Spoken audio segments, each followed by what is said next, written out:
अस्सलाम वालेकुम my dear student. उम्मीद करता हूँ कि आप सब ठीक होंगे और जहाँ भी होंगे खुश होंगे। तो आज जो हम डिस्कस करने वाले हैं वो हमारा बहुत ही important topic from chemical kinetics और वो क्या है ज़ीरो ऑर्डर काइनेटिक्स। इससे पहले वाले लेक्चर 07 में आप पढ़ चुके हैं initial rate method in order to find order of reaction और वो बहुत ही डिटेल के साथ हम आप लोगों को डिलीवर कर चुके हैं। तो अगर आप लोगों ने वो देखा है तो अभी आप क्या देख सकते हैं इस लेक्चर को आपको देखेंगे। अच्छा, यहाँ से मैं आपको एक बात बता दूँ कि ये जो ज़ीरो ऑर्डर रिएक्शन है, फर्स्ट ऑर्डर रिएक्शन है, सेकंड ऑर्डर रिएक्शन है, थर्ड ऑर्डर रिएक्शन है and nth order of a reaction है। ये आपके बुक में तो बहुत ही सिंपल सा टच दिया है। जो हमारा 11th केमिस्ट्री का बुक है, बुक बोर्ड ऑफ पेशावर का जो बुक है हमारा, उसमें काफ़ी सिंपल सा टच दिया गया है। और फिर ये बात भी है कि जो हमारा सिलेबस है, इंडिकेट का सिलेबस 2025 का, उसमें इसको बिल्कुल मेंशन नहीं किया है कि आपने ज़ीरो ऑर्डर रिएक्शन को भी यानी ज़ीरो ऑर्डर काइनेटिक्स को भी आपने पढ़ना है या फर्स्ट ऑर्डर काइनेटिक्स को भी पढ़ना है। सो यानी इन टॉपिक्स को सिलेबस ने मेंशन नहीं किया है। मैंने भी नहीं पढ़ना था, लेकिन आपके केमिकल काइनेटिक्स में जो लास्ट टॉपिक आ रहा है एक्टिवेशन एनर्जी, एक्टिवेटेड कॉम्प्लेक्स, या I think second last topic है।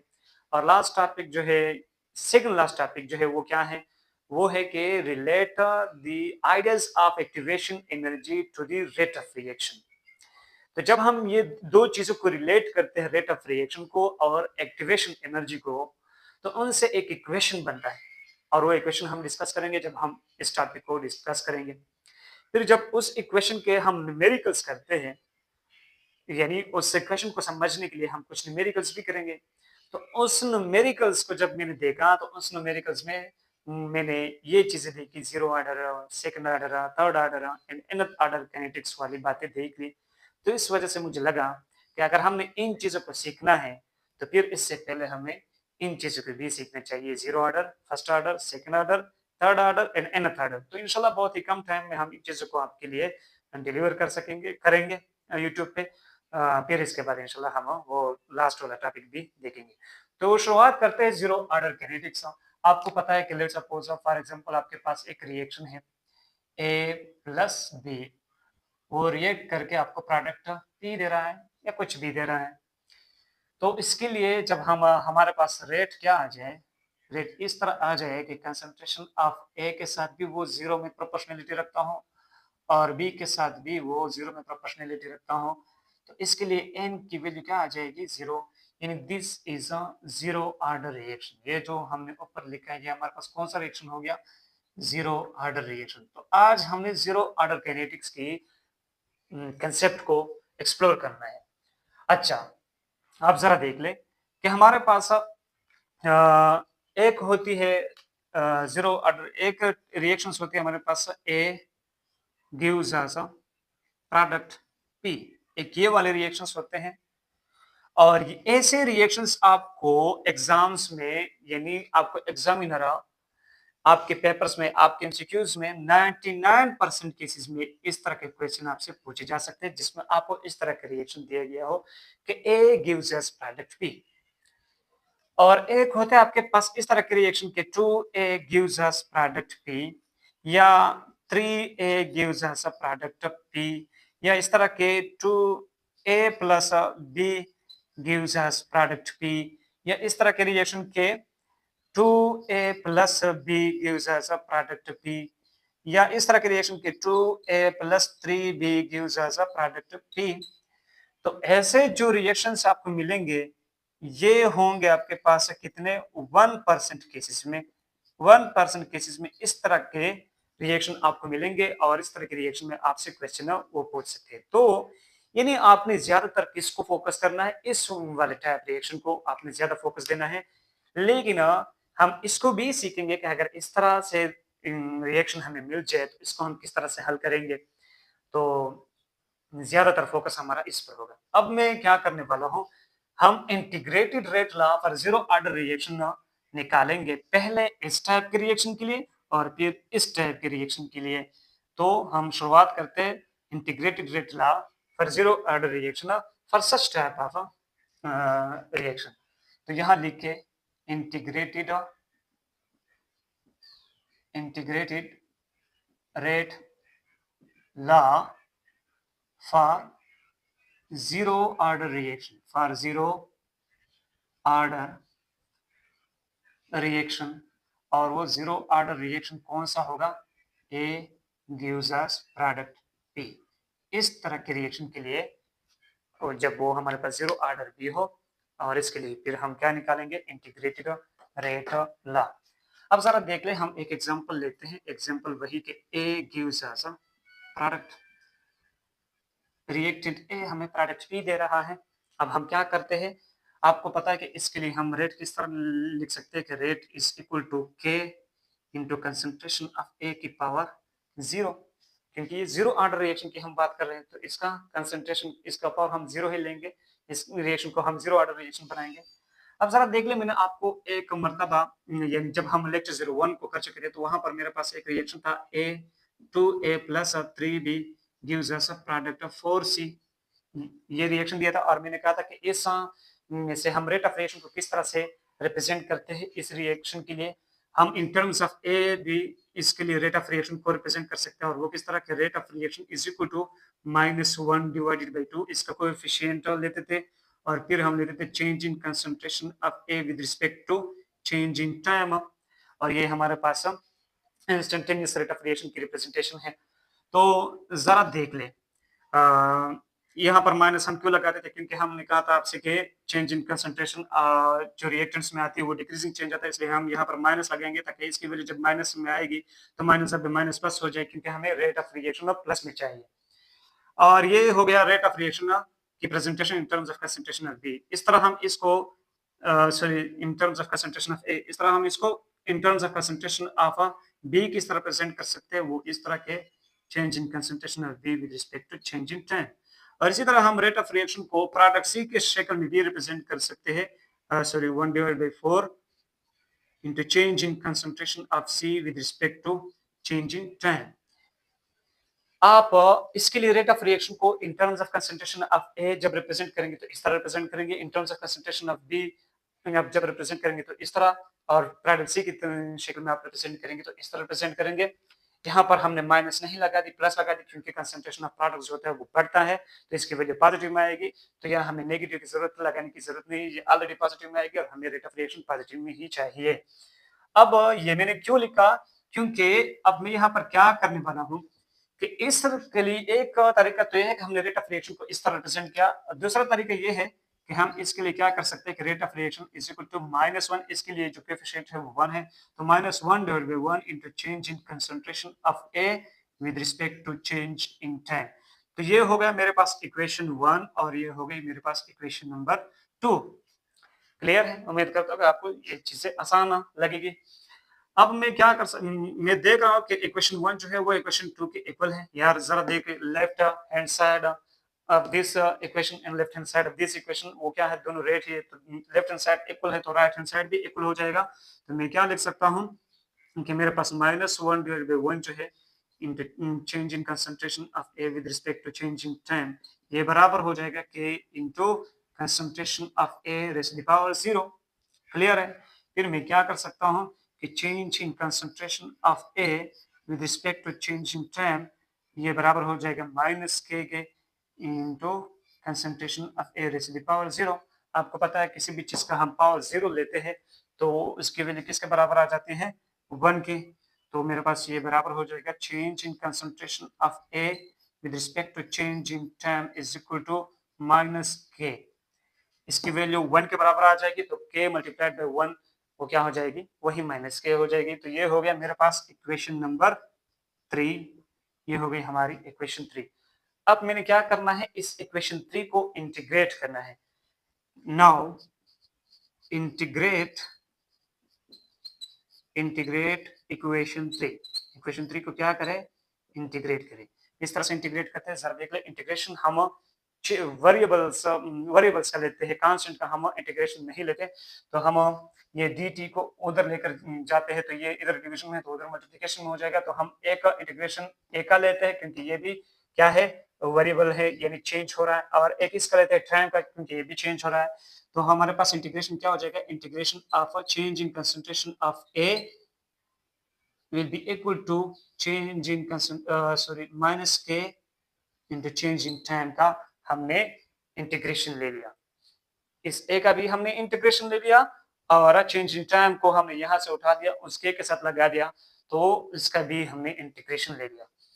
अब मैं क्या कर सकता हूँ, यहाँ से इंटीग्रेशन आपको पता है कि हम कांस्टेंट का लेते हैं, सॉरी वेरिएबल्स का लेते हैं, तो ये change in concentration of a is equal to minus के और फिर integration of change in time. Clear है? के को मैंने बाहर निकाल दिया क्योंकि आपको पता है कि के इज अ रेट कांस्टेंट, वो एक कांस्टेंट है, तो इसको हम बाहर लगाते, इसको हम यानी इंटीग्रेट नहीं करेंगे। अब जरा देख ले, मैं क्या करने वाला हूं कि जब मेरे पास टाइम होता है 0 इनिशियल टाइम, तो मेरे पास कंसंट्रेशन ऑफ ए जो होती है वो बराबर होती है ए नॉट। ए नॉट को हम क्या कहते हैं? इनिशियल कंसंट्रेशन ऑफ ए। लेकिन जब हमारे पास टाइम होती है, लेट्स सपोज टाइम है हमारे पास टाइम टी, तो मेरे पास कंसंट्रेशन ऑफ ए कुछ तो यूज हुआ होगा और कुछ जो बचा होगा उसको हम कहेंगे A, and A is the concentration of A remaining at any time, यानी एट टाइम टी। तो ये हो गई हमारे पास ए नॉट इनिशियल कंसंट्रेशन और ए फाइनल कंसंट्रेशन जब भी बची है। तो मैं क्या कर सकता हूँ, इसका इंटीग्रेशन में किस तरह लूंगा कि यानी यहां से देख लेते हैं कि हमारा इंटीग्रेशन होगा from A naught to A for change in concentration of A minus के, और टाइम के लिए हमारा इंटीग्रेशन कहां से होगा? From 0 to time t into change in time. ये हो गया। अब जरा मैं इस तरफ को मिटाने वाला हूं, आप लोग क्या करें, इसको नोट कर दें, फिर हम आगे बढ़ते हैं। जरा देख ले।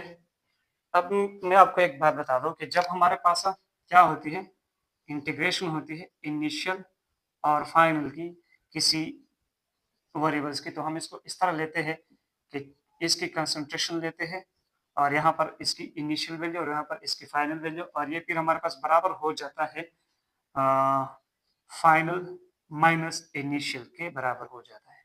क्लियर है? अब मेरे पास इसकी वैल्यू क्या आ जाएगी, यानी जो हमारे पास ये है, ये हमारे पास बराबर हो जाएगी, यहाँ पर मैं डायरेक्ट लिखता हूँ ए की concentration from A naught to A will be equal to minus k में अपनी लगाता हूँ, और यहाँ पर टाइम क्या हो जाएगा, time from 0 to time t. अब मैं क्या कर सकता हूँ, जरा देख ले, ये इनिशियल है, ये फाइनल है, तो फाइनल से माइनस करते हैं इनिशियल को, सो हम क्या लगा सकते हैं, A minus A naught is equal to minus के, और ये इनिशियल है, ये फाइनल है, तो हम फाइनल से इनिशियल को माइनस करते हैं। यहाँ से मेरे पास क्या आ जाएगी कि A minus A naught is equal to minus के टी, इसके बराबर आ गए। अब मैं इसको क्या कर सकता कि A is equal to A naught minus के T, this is integrated rate law. ये हमारे पास क्या है, इंटीग्रेटेड रेट लॉ है फॉर जीरो ऑर्डर। यहाँ पर मैं इसको लिख दूँ, यहाँ इसके साथ हम लिखते हैं integrated rate law for zero order reaction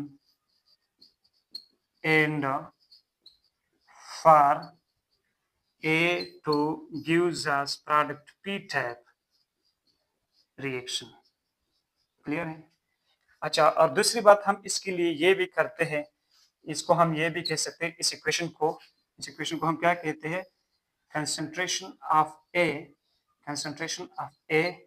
at time t, ये होती है हमारे पास concentration of A at time T. जरा देख लीजिए इंटीग्रेटेड रेट लॉ हमें क्या बताती है, यानी इंटीग्रेटेड रेट लॉ हम क्यों पढ़ते हैं और इसकी हमें जरूरत क्या है, यहाँ से हम क्या हासिल करने वाले हैं। तो जरा देख ले, ये जो हमारे पास जीरो ऑर्डर रिएक्शन होती है, जीरो ऑर्डर रिएक्शन, यानी इसको हम इस तरह लिख सकते हैं कि R is equal to k into concentration of A की power 0 into concentration of B की पावर 0। अगर मैं इसकी बात करूं तो यहाँ रेट जो होता है वो कंसंट्रेशन ऑफ ए या बी के साथ कोई रिलेशन नहीं रखता, ना टाइम के साथ रखता है। आपके पास ए की कंसंट्रेशन ज्यादा हो रही है, कम हो रही है, बी की कंसंट्रेशन ज्यादा हो रही है, कम हो रही है, रेट के ऊपर कोई असर नहीं होता। सिमिलरली आपके पास टाइम बढ़ रहा है, वक्त के साथ साथ जब रिएक्शन होगा तो टाइम तो बढ़ेगा। रेट जिस स्पीड के साथ आपका रिएक्शन हो रहा है उसी ही स्पीड के साथ होगा। अगर आपके पास रिएक्शन क्या है, जीरो ऑर्डर रिएक्शन है, तो मतलब ये कि रेट का कोई इफेक्ट नहीं हो रहा। तो यहां से हमें रेट के बारे में तो कुछ नहीं पढ़ना। यहाँ क्या हो रहा है, चेंज किस चीज का हो रहा है, कंसंट्रेशन ऑफ रिएक्टेंट्स तो चेंज होंगे। जरा देख ले, अगर आपके पास सिर्फ ये यहाँ पर सिर्फ मतलब ए रिएक्टेंट है, या आपके पास दो रिएक्टेंट है, आपके पास तीन रिएक्टेंट है, तो उन रिएक्टेंट की कंसंट्रेशन तो टाइम के साथ क्या होगी, डिक्रीज होगी। यानी आप ये तो नहीं कह सकते रिएक्टेंट की कंसंट्रेशन जो है, लेट्स सपोज ए की कंसंट्रेशन वो क्या होगी, चेंज होगी विद रिस्पेक्ट टू टाइम। वो टाइम के साथ क्या हो जाएगी, चेंज होगी। सिमिलरली बी की कंसंट्रेशन भी, सिमिलरली अगर सी रिएक्टेंट है तो उसकी भी कंसंट्रेशन चेंज होगी, सिमिलरली आपके पास प्रोडक्ट की भी कंसंट्रेशन चेंज होगी। तो ये चेंज विद टाइम जो है कि हमारे पास इतने टाइम में रिएक्टेंट की कंसंट्रेशन इतनी बच गई, या जब हमारे पास इतना रिएक्शन हुआ तो मेरे पास कितना टाइम लगा। तो टाइम और रिएक्टेंट की कंसंट्रेशन के बीच जो हम रिलेशनशिप मालूम करेंगे, हम जब न्यूमेरिकल्स करेंगे, तो उसके लिए हमें इंटीग्रेटेड रेट लॉ की जरूरत पड़ती है। तो इसके लिए हमें इंटीग्रेटेड रेट लॉ पड़ती है कि हमें पता लग जाए कि कंसंट्रेशन जो है वो टाइम के साथ किस तरह डिक्रीज कर रही है या इंक्रीज कर रही है इन टर्म्स ऑफ अ प्रोडक्ट्स। तो ये हमें इस रिलेशनशिप को मालूम करने में हेल्प करती है। अब जरा देख ले, ये तो हो गए हमारे पास integrated rate law for zero order reaction. इसके बाद एक होता है हाफ लाइफ, जो कि बहुत ही इंपॉर्टेंट होता है एग्जाम पॉइंट ऑफ व्यू से। Half life for zero order reaction, ये जो भी हम पढ़ रहे हैं, हम जीरो ऑर्डर कैंडिडेट्स की ही बात कर रहे हैं। तो जरा देख ले, हाफ लाइफ का मतलब क्या है, the time in which a reaction, the time, वो वाला time in which a reaction completes 50%। एक रिएक्शन जब 50% कंप्लीट होता है, उस 50% कंप्लीशन ऑफ रिएक्शन में जितना टाइम आपको लगता है वो होता है half life of this reaction, half life. So आप कह सकते हैं कि जब आपके पास और इस हाफ लाइफ को हम रिप्रेजेंट करते हैं T1 डिवाइडेड बाई 2। तो जब आपके पास टाइम होता है T1 डिवाइडेड बाई 2, तो ए की कंसंट्रेशन जो होगी, ए की कंसंट्रेशन वो बराबर होगी ए नॉट डिवाइडेड बाई 2। ए की कंसंट्रेशन किसके बराबर होगी, ए नॉट डिवाइडेड बाई 2। यहाँ पर मैंने आपको बताया नहीं, ये यहाँ पर ये जो ए है, this is the concentration of A remaining at any time. यहाँ पर जो ए नॉट है, this is the initial concentration of A, K जो है वो रेट कांस्टेंट है, और टाइम है यानी टी जो है वो टाइम है। तो जब आपके पास टाइम होती है T1 डिवाइडेड बाई 2, तो ए की कंसंट्रेशन आपके पास कितनी रह जाती है, ए नॉट डिवाइडेड बाई 2। यानी जो इनिशियल कंसंट्रेशन होगी 100, लेट्स सपोज हम 100 लेते हैं, उसके लिए जब हाफ लाइफ गुजर जाएगी, वो रिएक्शन जब 50% होगा, तो 100 की कंसंट्रेशन कितने बचेगी, 100 डिवाइड बाई 2 यानी 50 बचेगी। तो यहाँ पर हम ए नॉट डिवाइडेड बाई 2 हमारे पास ए की कंसंट्रेशन हो जाएगी। तो हम इस इक्वेशन को यानी इंटीग्रेटेड रेट लॉ में हम ए की कंसंट्रेशन को पुट करते हैं। हमारे पास इंटीग्रेटेड रेट लॉ क्या है, A is equal to A naught minus के टी।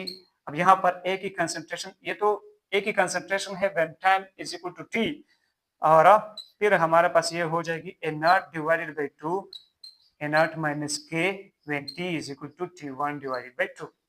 क्लियर है?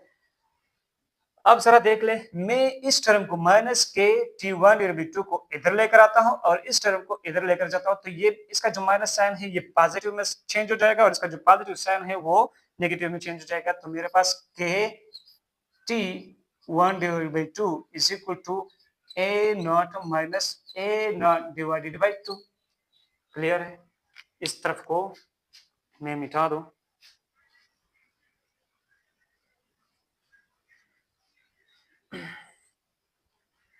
ये हो गई हमारे पास। अब जरा देख ले, अगर इसका आप क्या लेंगे, ए नट के नीचे क्या है, 1 है, तो इसका एलसीएम आप लेंगे तो आपके पास है k T1 divided by 2 is equal to A naught divided by 2। इसके नीचे क्या है 1 है तो इसका एलसीएम लेंगे तो इसकी वैल्यू क्या आ जाएगी ए नॉट डिवाइडेड बाई 2 की। अब मैं क्या करता हूँ कि यहाँ पर t1 डिवाइडेड बाई 2 को छोड़ता हूँ, ये बराबर हो जाएगी ए नॉट डिवाइडेड बाई 2 के।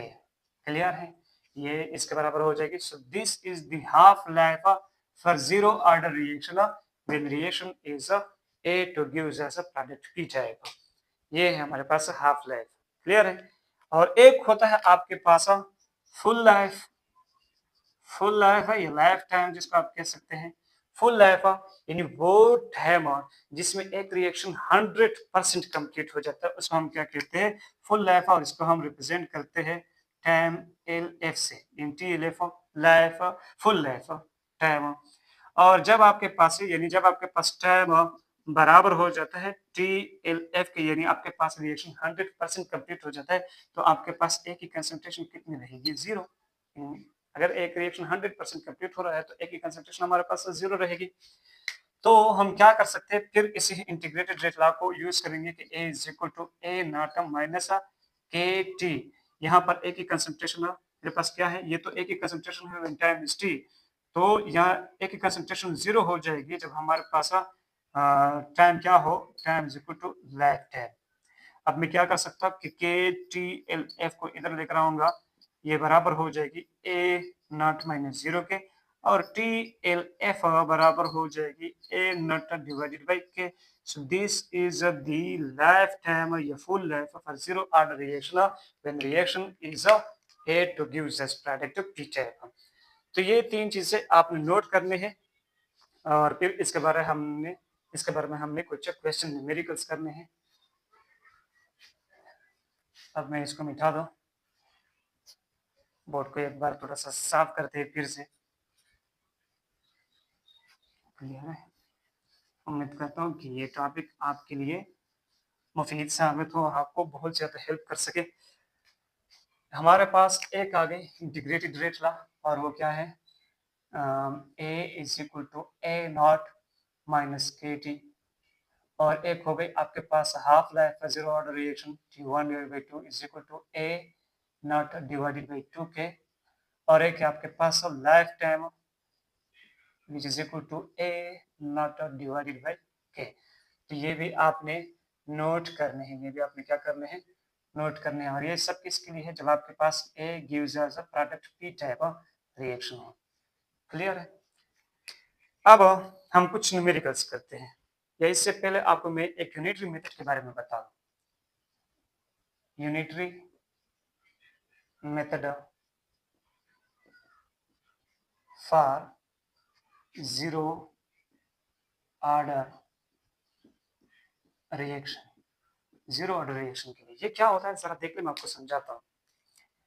लेट सपोज कि हमारे पास ए की कंसंट्रेशन जो है इनिशियल, कौन सा कंसंट्रेशन, इसकी इनिशियल कंसंट्रेशन जो है वो क्या है, 100 है। क्लियर है, अब ये 100 से जब रिएक्शन हो रहा है तो ये कितना बचता है, लेट सपोज ये 50 बचता है। यानी 100 से कंसंट्रेशन क्या होता है, मोल पर लीटर, यानी 100 मोल पर लीटर से ये रिएक्शन हो रहा है और हमारे पास 50 मोल्स पर लीटर ए की कंसंट्रेशन बच गई। मतलब हमारे पास कितना हुआ, ये रिएक्शन 50% हो चुका है कि नहीं हो चुका है, ये रिएक्शन कितना हुआ है, 50% हो चुका है। तो 50% हो चुका है तो हमारा टाइम क्या होगा, T1 डिवाइड बाई 2 यानी हाफ लाइफ होगा। यहाँ पर हम क्या लिख सकते हैं, ए नॉट डिवाइडेड बाई 2 के भी लिख सकते हैं, क्योंकि T1 बाई 2 किसके बराबर है, A naught divided by 2 K. और अगर ये रिएक्शन 50 से फिर हो जाए 0 तक, तो ये रिएक्शन फिर से कितना हुआ, 50% हुआ। यानी 100 से हम 50 तक चले गए तो हमारा 50% रिएक्शन कंप्लीट हुआ, फिर 50 से 100 0 तक चले गए तो 50% फिर से हो गया। तो यहाँ पर भी हमारे पास टाइम क्या हो जाएगा, टी जो होगा वो हमारे पास T1 डिवाइडेड बाई 2 हो जाएगा, यानी ए नॉट डिवाइडेड बाई 2 के बराबर हो जाएगा। तो यहाँ से हमें ये पता चल रहा है कि जब आपके पास इक्वल इंटरवल्स हो, इक्वल इंटरवल्स तो इसके लिए टाइम भी क्या आता है, इक्वल आता है। जरा देख ले, 100 से 50 तक हमारे पास 50% रिएक्शन कंप्लीट हो रहा है, 50 से 0 तक हमारे पास 50% रिएक्शन कंप्लीट हो रहा है। So this two are equal intervals. तो इन दोनों के लिए हमारे पास टाइम भी क्या आ रहा है, इक्वल आ रहा है। अब जरा देख ले, यहाँ से हम कंसंट्रेशन और टाइम को मालूम करने वाली बात करेंगे कि जब हमारे पास कंसंट्रेशन इतना यूज हो रहा है तो टाइम कितना लग रहा है, जब हमारे पास इतना टाइम लग रहा है तो कितना कंसंट्रेशन यूज होगा। ऐसे हम ये बातें मालूम करने वाले हैं। अब मैं आपको एक क्वेश्चन दे दूं, क्लियर है? एक क्वेश्चन अगर मैं आपको दे दूं, हमारे पास एक क्वेश्चन है, क्वेश्चन नंबर 1। और वो क्वेश्चन क्या है कि जब एक ही कंसंट्रेशन, लेट्स सपोज आपके पास 100 है और वो आपको हो रहा है 80 तक ये चल रहा है, मतलब 100 मोल्स पर लीटर से एक रिएक्शन हो रहा है। इसकी इनिशियल कंसंट्रेशन 100 थी, फिर 100 से होकर वो 80 तक पहुंच गया, यानी अब इसकी रिएक्शन, इसकी कंसंट्रेशन जो है रिएक्टेंट की वो 80 बच चुकी है, 80 मोल्स पर लीटर। तो ये रिएक्शन कितना हुआ है? 20% हुआ है। कितना हुआ है? 20%। अब वो कहता है कि इसके लिए जो टाइम है वो इन्होंने दिया है 2 मिनट से। कितना है? 2 मिनट्स। अगर वो पूछता है कि ये रिएक्शन हो जाए 100 से हो जाए 40 तक, कितना, यानी इसकी इनिशियल कंसंट्रेशन 100 हो और वो रिएक्शन हो रहा है 40 तक चला जाए, यानी 60% ये रिएक्शन कंप्लीट हो जाए, तो इसके लिए टाइम कितना लगेगा? तो हम क्या कर सकते हैं, इसको इक्वल इंटरवल में हम इसका सॉल्यूशन किस तरह निकालेंगे कि इसको इक्वल, इसके इक्वल इंटरवल बनाएंगे। जरा देख ले मैं क्या कहने वाला हूँ, जरा देख ले। अगर आपने 100 से आप चलते थे 80 तक, यानी 20% आपका रिएक्शन कंप्लीट हुआ, तो आपके पास टाइम कितना लगा? 2 मिनट लगे। फिर हम क्या करेंगे, इससे फिर 20% चलेंगे 60 तक, तो मेरे पास फिर 20% रिएक्शन कंप्लीट हुआ और टाइम कितना लगेगा? 2 मिनट। फिर 60 से हम फिर 20% जाएंगे, यानी 40 तक, तो मेरे पास फिर कितना रिएक्शन हुआ? 20% हुआ और टाइम कितना लगा? 2 मिनट। तो जरा देख ले कितना परसेंट रिएक्शन हो रहा है 100 से, जब हम 40 तक चल रहे हैं तो 60% रिएक्शन कंप्लीट हो रहा है। अब इसके लिए टाइम सारे को क्या करें? जमा करें, तो आपके पास टाइम कितना आ रहा है? 6 मिनट। तो ये हो गई आपके पास आंसर कि अगर आपके पास 20% ये रिएक्शन कंप्लीट हो रहा है, 20% के लिए 2 मिनट लग रहे हैं, तो 60% कंप्लीशन के लिए आपसे कितना टाइम लगेगा? 6 मिनट। उम्मीद करता हूँ कि ये आसान आसान से क्वेश्चन आपके भेजे में अच्छी तरह आ चुकी होगी। इसके बाद हमारा एक और क्वेश्चन है, question number 2। Question number 2, question number 2 क्या है कि एक रिएक्शन है जिसमें एक ही कंसंट्रेशन, इनिशियल कंसंट्रेशन 100 है और वो रिएक्ट कर रहा है, यहाँ पर इसकी 10% रिएक्शन कंप्लीट हो रहा है। कितना? 10% ये रिएक्शन कंप्लीट हुआ और इसके लिए टाइम लगा कितना? x लगा। फिर वो कहता है कि ये रिएक्शन अगर 100 से हो 30 तक, यानी 70% ये रिएक्शन क्या हो जाए? कंप्लीट हो जाए, तो टाइम कितना होगा? फिर से आसान सा क्वेश्चन है। आप क्या कर दे, इसके इंटरवल बना दे। हाँ, इंटरवल बनाएंगे। ये 10% रिएक्ट कर रहा है, तो जब हम 100 से 90 तक जाते हैं तो ये एक 10% का इंटरवल हो गया। फिर 90 से 80 तक का, फिर 80 से 70 तक का, 70 से 60 तक, 60 से 50 तक का, 50 से 40 तक और 40 से 30 तक। तो जरा देख लें, जब ये 100 से 90 तक जा रहा था तो परसेंटेज कितना हुआ? 10%। यहाँ पर भी 10%, यहाँ पर भी 10%, यानी सब क्या है? 10% इंटरवल से। तो अगर इसके लिए टाइम लग रहा है x, तो इसके लिए भी टाइम x लगेगा, इसके लिए भी x, इसका भी टाइम x हो जाएगा, इसका भी x हो जाएगा और इसका भी x है, इसका भी x है। तो 100 से 30 तक जब हम चले गए, इन 70% रिएक्शन कंप्लीट हुआ, तो टाइम हमारा कितने के बराबर आ गया? 7x के। So this is your answer. कितना आसान से तरीके है। और बहुत सारे क्वेश्चन आपको पता है एमसीक्यूज में इस के थ्रू देते हैं, यूनिटरी मेथड के थ्रू देते हैं। आप यूनिटरी मेथड के जरिए आसानी के साथ हल कर सकेंगे। लेकिन कभी कभी अगर थोड़ा सा आप यूनिटरी मेथड के जरिए हल नहीं कर सकेंगे, यानी कभी कभी ये तो सिंपल से डिजिट्स हैं 90 80, फिर कभी कभी इस तरह हो जाता है कि 33.33 और फिर हो जाता है कि 59.706। तो जब इस तरह के डिजिट्स आ जाते हैं तो फिर आपको यहाँ पर थोड़ा सा कंफ्यूजन का सामना कर सकते हैं आप। तो वो फिर आप इस इंटीग्रेटेड रेट लॉ को यूज करके आप आसानी के साथ उन क्वेश्चन को भी हल कर सकेंगे। अब जरा देख ले, मेरे पास एक और रिएक्शन है और उसको हम देखते हैं, वो शायद इस तरीके से आ जाए कि लेट्स सपोज कि हमारे पास अच्छा ये हो गया हमारा क्वेश्चन नंबर 3 कि मेरे पास एक रिएक्शन है जिसमें ए रिएक्ट करके प्रोडक्ट पी दे रहा है और ये रिएक्शन जो है ये जीरो ऑर्डर रिएक्शन है, जीरो ऑर्डर रिएक्शन है। कहते हैं कि जब ये रिएक्शन कंप्लीट हो रहा है कितना, मैं जरा चेक कर लो, मैंने यहाँ पर लिखा है, मेरे पास वैल्यूज थी, सॉरी वो शायद मैं जरा उसको ढूंढ रहा हूँ, तो आपका टाइम बचाने के लिए मैं वीडियो को स्टॉप कर रहा हूँ। थैंक यू, मिल गया हमें। तो क्वेश्चन क्या है कि इफ ये जीरो ऑर्डर रिएक्शन है और टाइप रिएक्शन का ये है, अगर ये रिएक्शन 60% कंप्लीट हो रहा है कितना, अगर ये रिएक्शन 60% कंप्लीट हो रहा है, मैं ये वाला पेन ले लूँ, अगर ये रिएक्शन 60% कंप्लीट हो रहा है कितना, 60%, तो इसके लिए टाइम वो कितना लेता है, वो टाइम लेता है 3 मिनट्स। अब वो कहता है कि अगर ये रिएक्शन कितना मुकम्मल हो जाए, 80% ये रिएक्शन कंप्लीट हो जाए, तो टाइम कितना यूज होगा। तो यूनिटरी मेथड के जरिए भी आप कर सकते हैं, लेकिन इसको इस बार हम इंटीग्रेटेड रेट लॉ के जरिए हल करते हैं पहले। तो इंटीग्रेटेड रेट लॉ हमारे पास क्या है इस रिएक्शन के लिए, A is equal to A naught minus के टी, यहाँ से टाइम हमारे पास बराबर हो जाएगा A naught minus A divided by K बराबर हो जाएगा। तो जरा देख ले, जब हमारे पास टाइम है 3 मिनट, जब हमारे पास टाइम है 3 मिनट, तो रिएक्शन कंप्लीट हुआ है, इनमें क्या पहले लिख दो कि 60% रिएक्शन क्या हो रहा है, कंप्लीट हो रहा है। 60% कंप्लीशन का मतलब क्या है कि आपके पास ए की कंसंट्रेशन कितनी है। 60% कंप्लीशन का मतलब एक आपका reaction, let's suppose A naught जो है वो 100 है, तो एक कितनी बचेगी, ए हो जाएगी 40, क्योंकि 60% तो रिएक्शन कंप्लीट हुआ है, तो 100 से 60 माइनस करें तो कितना बचेगा 40, और इसके लिए टाइम कितना लगा है, टाइम लगा है 3 मिनट। तो हम क्या कहेंगे कि यहाँ पर इस इक्वेशन में हम टाइम की वैल्यू भी पुट करेंगे, ए की वैल्यू भी और ए नॉट की वैल्यू भी। तो टाइम जब हमारे पास 3 मिनट है, ए नॉट हमारे पास कितना है 100 है, और ए हमारे पास कितना है 40 है, नीचे हम क्या लगाएंगे के, तो यहाँ से मेरे पास बनता है 60 डिवाइडेड बाई के, और ये हम लेते हैं equation 1।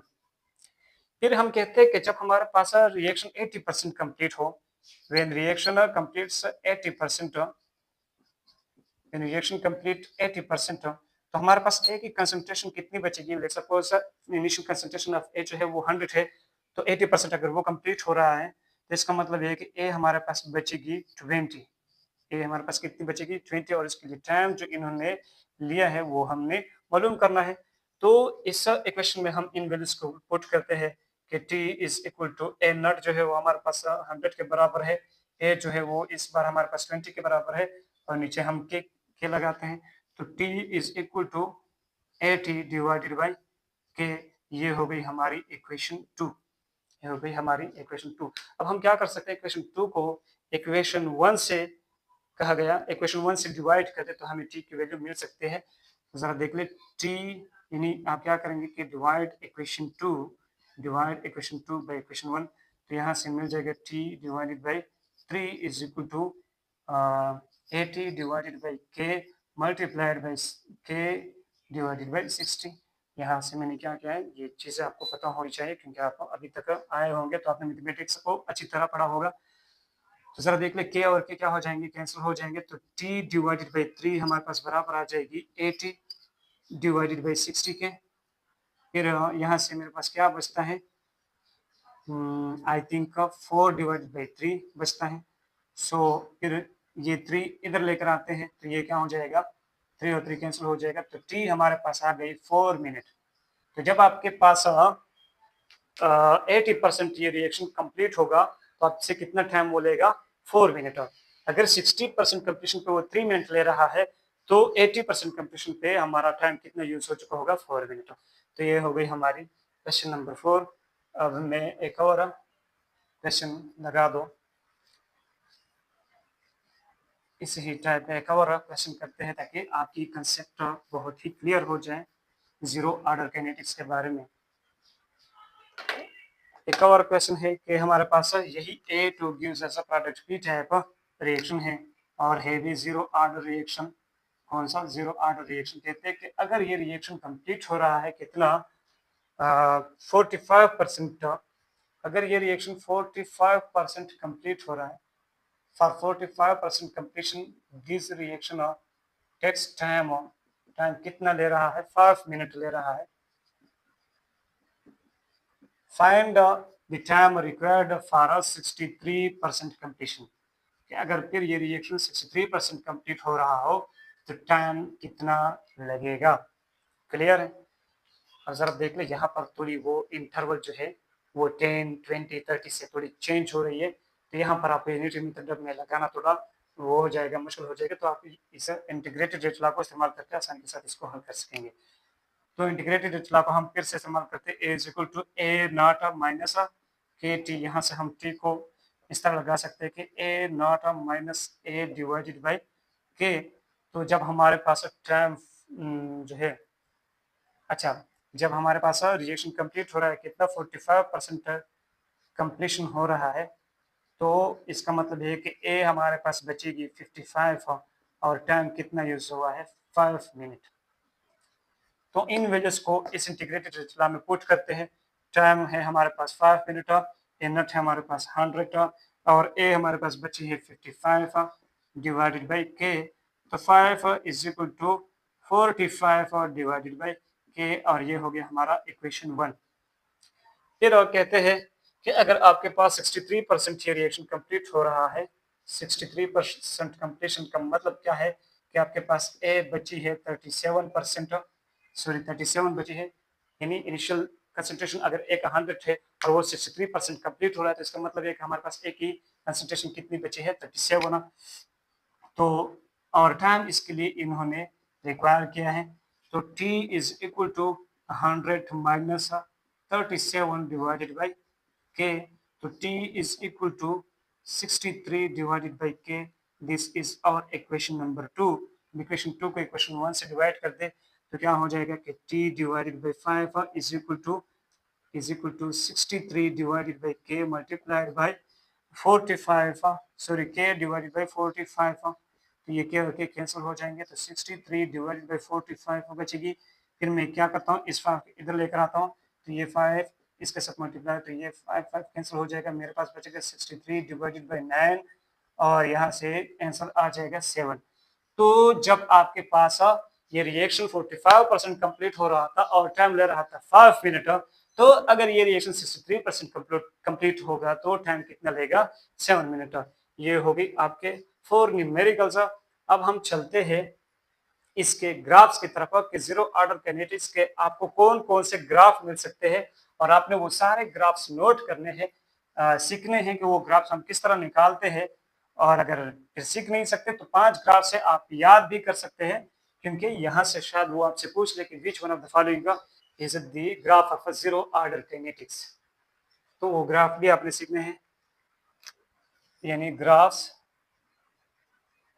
For zero order reactions. Zero order reaction वाले कुछ ग्राफ्स हैं।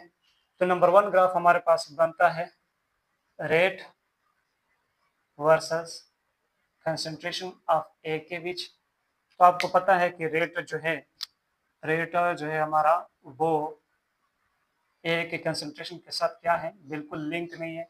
इसका मतलब है कि अगर हम इस तरह का एक ग्राफ ले लें, इस तरफ में आर लें और इस तरफ में ए की कंसंट्रेशन लें, ए की कंसंट्रेशन बढ़ेगी तो रेट ऑफ रिएक्शन को कुछ नहीं होगा, मतलब वो कांस्टेंट रहेगा। इस तरह का हमें ग्राफ मिल सकता है रेट और कंसंट्रेशन ऑफ ए के बीच। तो ये हो गए आपके पास पहली ग्राफ। दूसरी ग्राफ आपके पास होगी रेट वर्सेस टाइम के बीच। तो याद रखें कि रेट का टाइम के साथ भी कोई इफेक्ट नहीं हो रहा है। जरा देख ले, रेट का तो टाइम के ऊपर कोई भी डिपेंड नहीं होता, टाइम के साथ तब डिपेंड करता अगर कंसंट्रेशन के साथ वो कुछ चेंज होता, तब तो कंसंट्रेशन बढ़ रही है, ये कम हो रही है टाइम के साथ, रेट को तो कुछ नहीं फर्क पड़ता। तो हमारा रेट और टाइम के बीच जो ग्राफ होगा वो कुछ इस तरह होगा। ये लेट्स सपोज हमारा टाइम है और ये रेट है, यहाँ पर रेट टाइम बढ़ रही है तो रेट जो है वो कांस्टेंट है, यानी उसको कुछ फर्क नहीं पड़ता। तो ये हो गए हमारे पास ग्राफ नंबर 2। और एक होता है आपके पास ग्राफ 3, और वो किसके बीच होता है, concentration of A versus time. अब ये वाले आपको पता है कि कंसंट्रेशन ऑफ ए जो है वो टाइम के साथ डिक्रीज करती है, लेकिन किस तरह डिक्रीज करती है जरा मैं इसको बता दूं कि ये जो ए था हमारे पास ये बराबर था ए नॉट माइनस के टी के।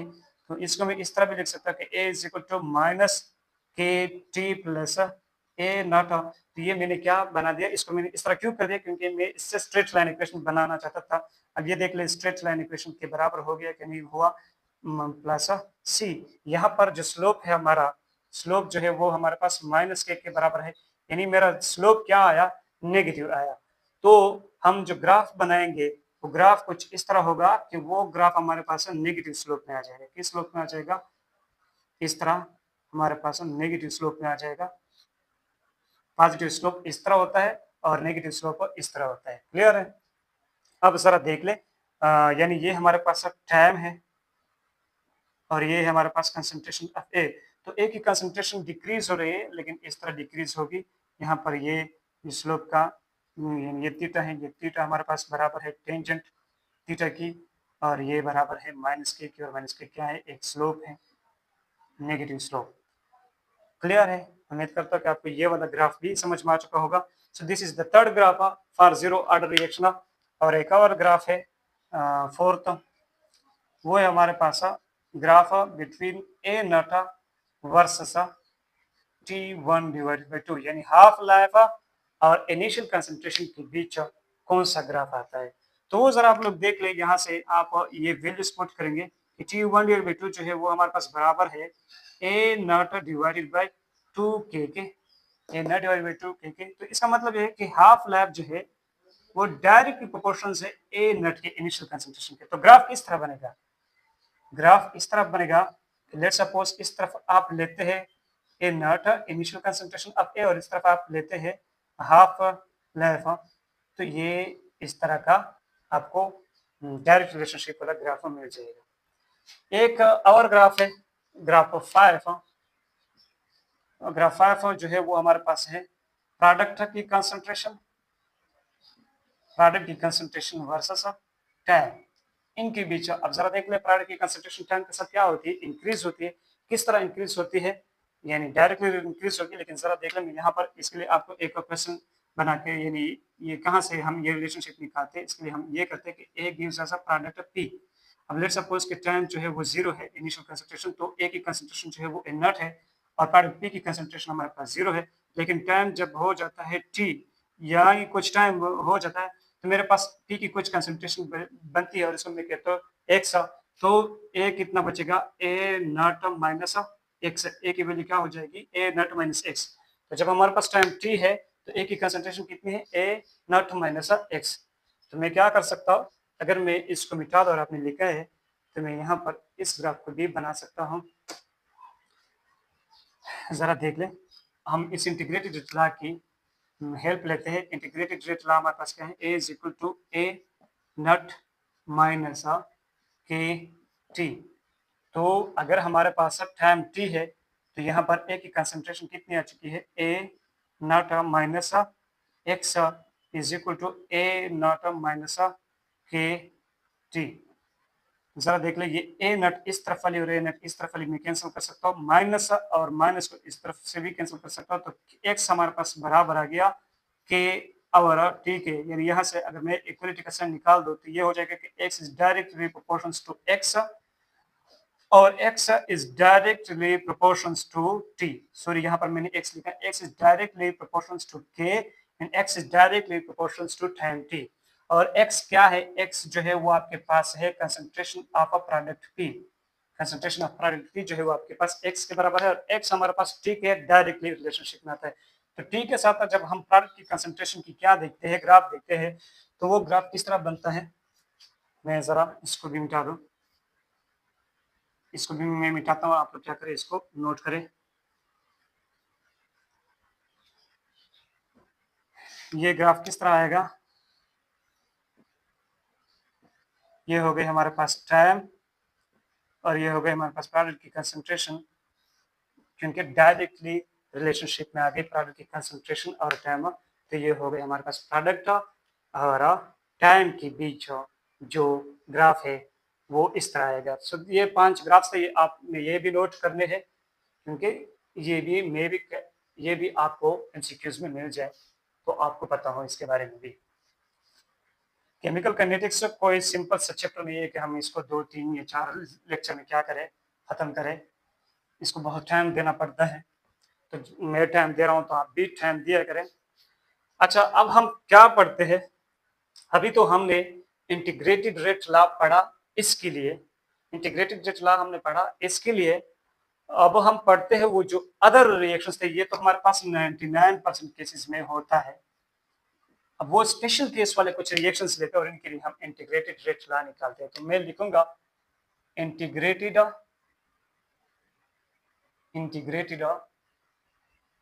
रेट लॉ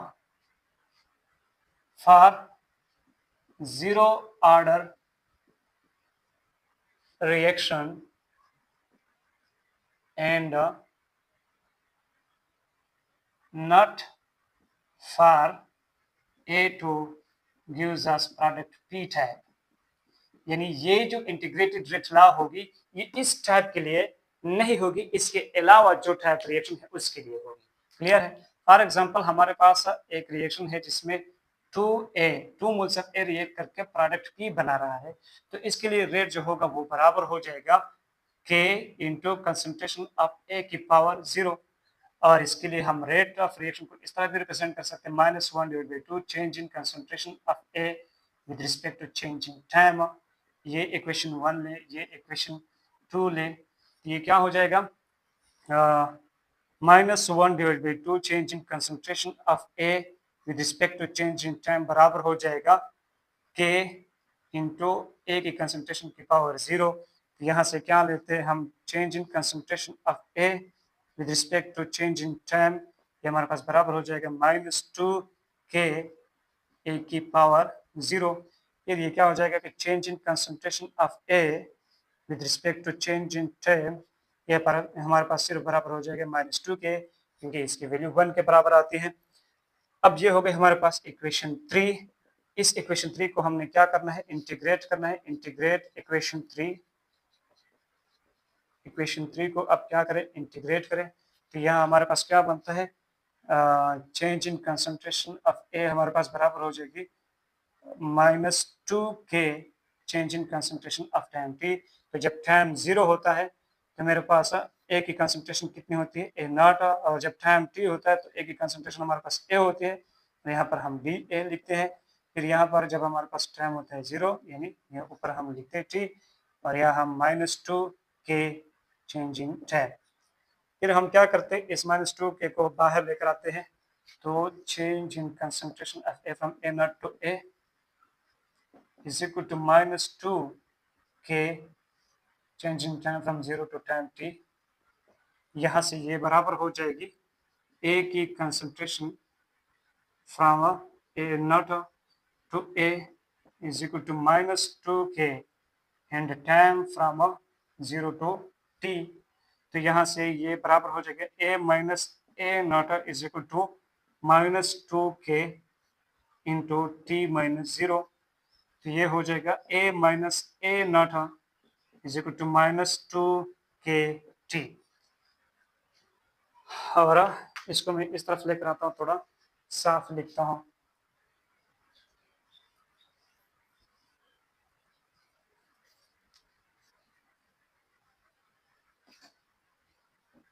तो ये क्या कर सकते हैं इसको हम कि ये A बराबर हो जाएगा A0 माइनस 2KT।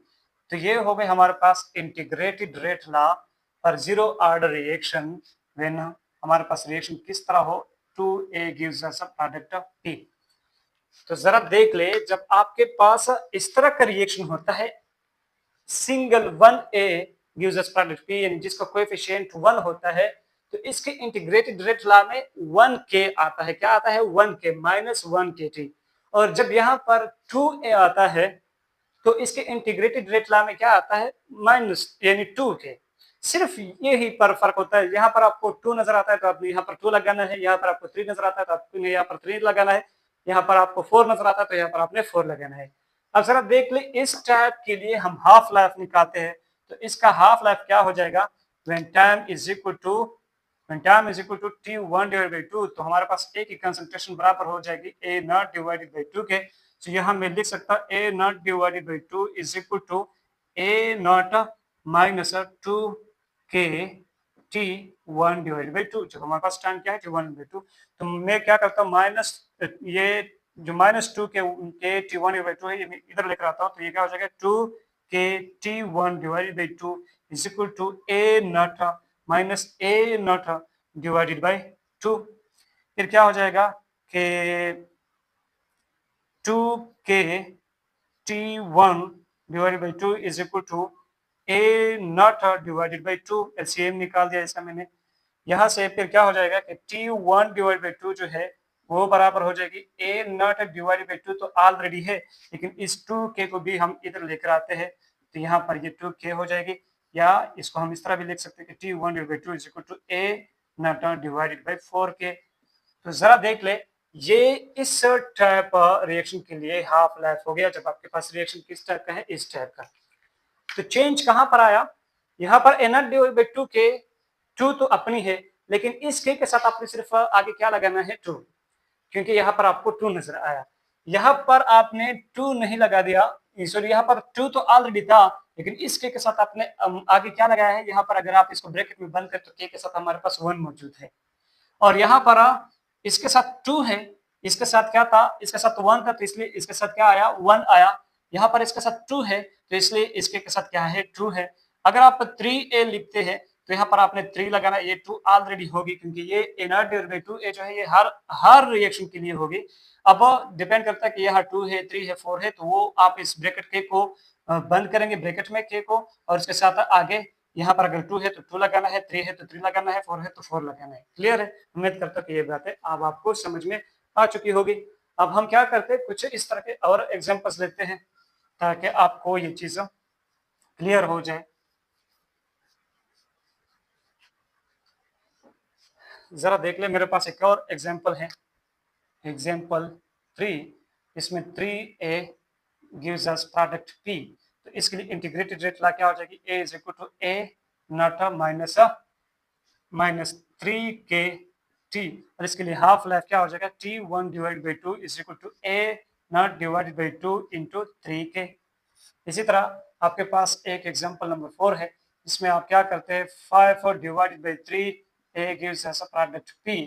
तो यहाँ आपके पास जो इंटीग्रेटेड रेट ला हो जाएगी वो क्या हो जाएगी, a is equal to a not minus 5 divided by 3k t, और इसके लिए हाफ लाइफ क्या हो जाएगा, T1 by 2 is equal to a not divided by 2 into 5 divided by 3k। Clear है? तो ये आप किसी भी रिएक्शन के लिए अब आपको बहुत ये चीज आसान हो गया। क्लियर है? अब एक और एग्जांपल लेते हैं, और वो थोड़ा सा इनसे क्या हो जाएगा, मतलब डिफरेंट आपको लगेगा, लेकिन इतना मुश्किल होगा नहीं। लेट सपोज आपके पास एग्जांपल, अब हम बात करते हैं 5 की, कि a प्लस b है। अब वो पूछेगा कि write integrated rate law in terms of concentration of a, तो आप लिखेंगे a is equal to a not minus के टी, क्योंकि यहाँ इसके साथ 1 है, और वो पूछेगा कि write integrated rate law in terms of concentration of reactant b, तो आप लिखेंगे कि b is equal to b not minus के टी। आसान सी बात है, कोई मुश्किल नहीं है। वो पूछेगा कि राइट हाफ लाइफ और time for this reaction in terms of concentration of A, तो आप लिखेंगे कि T1 divided by 2 is equal to a not divided by 2 K, यहाँ पर इसके साथ हमने 1 लगा दिया क्योंकि यहाँ पर इसके साथ क्या है, 1 है। वो पूछेगा कि right half life for this reaction in terms of concentration of B, तो ये क्या हो जाएगा, T1 divided by 2 is equal to a not sorry b not divided by 2 K. तो कुछ भी नहीं है, बस आसान सी बातें हैं। अब जरा मैं क्या करता हूँ कि एक और एग्जांपल भी आपको दे दूं, एग्जांपल नंबर 6, और यहाँ पर हम क्या करते हैं, a 2a plus 3b gives us product c, तो इसके लिए हम इंटीग्रेटेड रेट लॉ अगर लिखेंगे in terms of concentration of A, तो वो हो जाएगी A is equal to A naught minus 2 kT, और हाफ लाइफ क्या हो जाएगा T1/2 is equal to A naught divided by 2 into 2K। इसके लिए अगर मैं इंटीग्रेटेड रेट ला लिखूं in terms of concentration of B, तो वो क्या हो जाएगा B is equal to B naught minus 3kT, और अगर हाफ लाइफ लिखो तो T1/2 is equal to B not divided by 2 into 3K। उम्मीद करता हूँ कि ये चीजें आपको काफी इंटरेस्टिंग भी लगेगी और काफी कंसेप्चुअल भी लगेगी, और आप इंजॉय भी करते होंगे। तो ये हो गया हमारा integrated rate law for such type of reaction in the zero order reaction। अब हम पढ़ते हैं कुछ एग्जांपल्स, यानी रियल लाइफ में हमें कुछ ऐसे रिएक्शंस मिलते हैं जो कि जीरो ऑर्डर काइनेटिक्स को फॉलो करती है, तो आपने वो भी नोट करने हैं ऐसे कौन से रिएक्शंस हैं।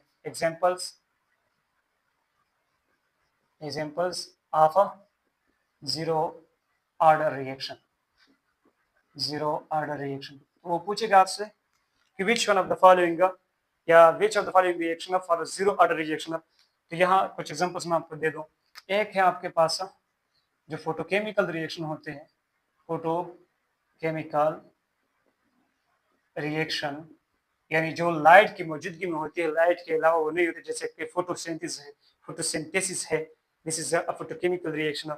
जैसे कि आपके पास एग्जांपल हम लेते हैं H2 प्लस Cl2, वो हमें क्या देता है 2HCl। So this is a light dependent reaction. तो यहाँ पर भी ये जो रेट है वो क्या होगा, कंसंट्रेशन ऑफ रिएक्टेंट्स के ऊपर डिपेंड नहीं करेगा, यानी ये क्या है हमारे पास जीरो ऑर्डर रिएक्शन है। इसी तरह जो आपके पास एंजाइम्स कैटालाइज्ड रिएक्शन है, एंजाइम्स कैटालाइज्ड रिएक्शन, वो भी आपके पास किस में आते हैं, जीरो ऑर्डर रिएक्शन में आते हैं। इसी तरह आपके पास डिसोसिएशन है, dissociation of gases on the surface of solid, on the surface of a solid at high pressure।